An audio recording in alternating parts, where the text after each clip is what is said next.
Monsieur le Président, Madame la Ministre, Monsieur le Président de la Commission, Monsieur le rapporteur, chers collègues. Je tiens tout d'abord à adresser mes remerciements au rapporteur, Monsieur Pahin, pour le travail qui a précédé cette proposition de loi, ainsi que pour son engagement sans faille en faveur de la cause environnementale. Je m'inscris totalement dans cet engagement. Le groupe démocrate et indépendant est heureux de voir figurer, à l'occasion de cette niche parlementaire, ce texte qui vient renforcer nos exigences en matière de réduction des déchets plastiques, nocifs pour l'environnement et la santé. Aussi, ce texte a fait l'objet de nombreuses auditions, tant auprès des défenseurs de l'environnement que des recycleurs et industriels. Aujourd'hui, on estime que 150 millions de tonnes de plastique polluent nos océans.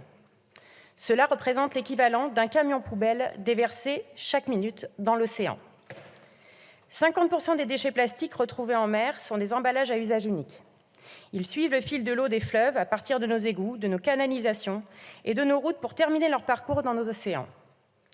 Leur dégradation en microplastiques et en nanoplastiques affecte les écosystèmes marins et leur capacité à capter le carbone. Cette dégradation tue aussi de nombreuses espèces marines. Nous avons tous en tête l'image de cadavres d'animaux remplis de plastique. L'enjeu est donc grand, tant contre le réchauffement climatique que pour le respect du vivant. Il est urgent d'agir. La loi Climat et Résilience de 2021 prévoit une interdiction des emballages en polystyrène d'ici 2025, s'ils sont dans l'incapacité d'intégrer une filière de recyclage. Notre texte initial prévoyait l'interdiction immédiate du polystyrène, car nous considérons cette substance particulièrement nocive pour notre environnement. Cette dernière se dégrade difficilement dans l'océan par la complexité de sa composition et sa friabilité. 30% des plastiques retrouvés dans l'océan sont des polystyrènes. Au regard de ces éléments, l'interdiction du polystyrène paraissait donc assez évident. Néanmoins, nous avons hérité d'un modèle de consommation d'après-guerre qui voit ses limites aujourd'hui dans de nombreux domaines. Nous avons fait du tout plastique durant 70 ans, des emballages jetables à partir d'énergies fossiles et longtemps destinés à être enfouis ou incinérés. Aujourd'hui, nous aimerions passer au zéro plastique en claquant des doigts.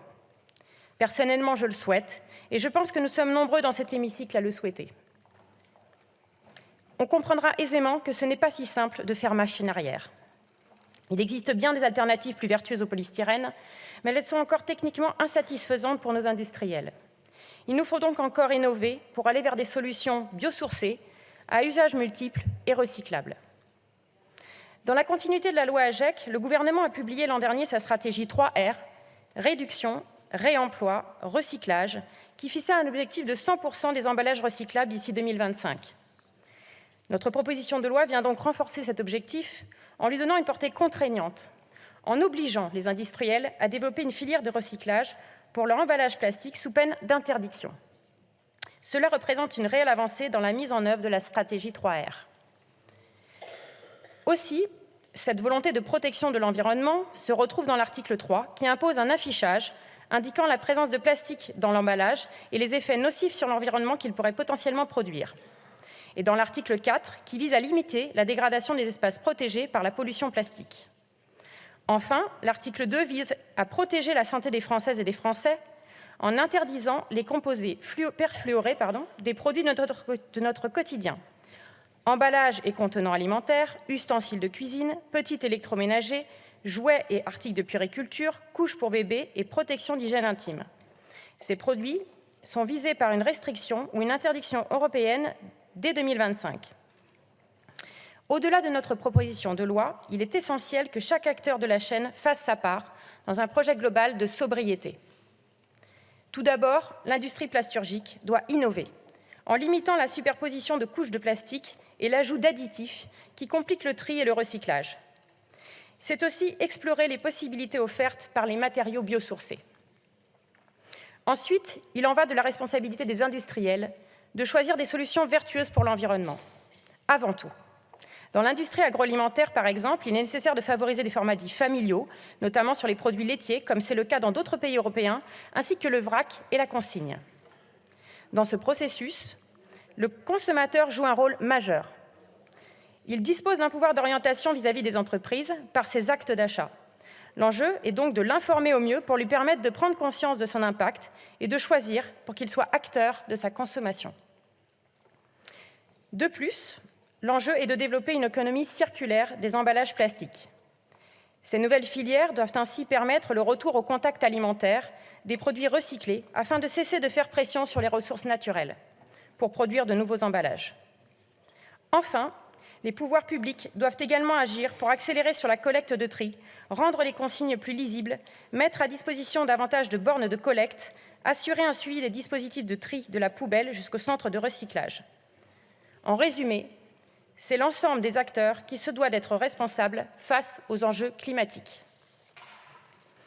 Cette sobriété plastique est par ailleurs tout à fait cohérente avec notre objectif de réduction de notre consommation énergétique d'ici 2050. En effet, une étude récente nous apprend que l'industrie plasturgique représente près de 9% de la consommation de gaz fossile et 8% de la consommation de pétrole de l'Union européenne en 2020. Qui plus est, les emballages plastiques représentent 40% de l'industrie plasturgique et par conséquent, ils représentent aussi un moyen de réduire notre empreinte carbone.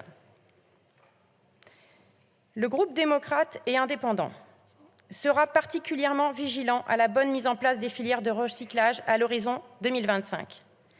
Le rendez-vous est donné aux industriels et il doit être tenu. Aucune prolongation ne sera accordée si nous voulons être crédibles dans notre combat contre le réchauffement climatique. En parallèle, nous appelons à la création d'un groupe transpartisan,